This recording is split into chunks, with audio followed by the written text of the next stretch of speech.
সময় এখন 12:25 কথা আছে আমাদের পরবর্তী গন্তব্য লামাহাট্টা বলেছিলাম। Guys, welcome back to Basit blog YouTube channel. এই মুহূর্তে আমরা অবস্থান করছি দার্জিলিং এর লামাহাট্টা ইকো পার্কে। এই লামাহাট্টা ইকো পার্কের টিকিট হচ্ছে জনপ্রতি 20 रुपया। लामाहाट्टा इको पार्क एंट्री फी। तो चलेगा मेरा साथ। लामाहाट्टा रिलीज कर दिया, तो भीतर प्रवेश करी এবং পুরো পার্কটা আপনাদেরকে ঘুরিয়ে দেখি। দার্জিলিংয়ের কাছে একটি রোমান্টিক স্থান লামাহাট্টা। উচ্চতা প্রায় 5700 ফুট উচ্চতায় এবং দার্জিলিং থেকে 23 কিলোমিটার দূরে অবস্থিত। লামাহাট্টা ইকো পার্ক দার্জিলিংয়ের কলিম্পং রাজ্য মহাসড়ক দ্বারা সংযুক্ত।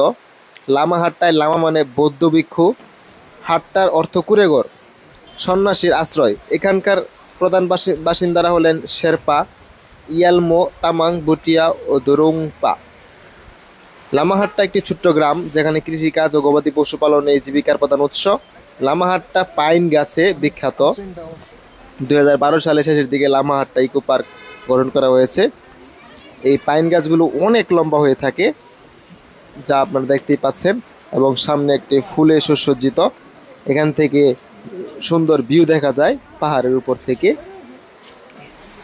লামাহাট্টার এই পাইন গাছগুলো দেখলে আপনার মন জুড়িয়ে যাবে।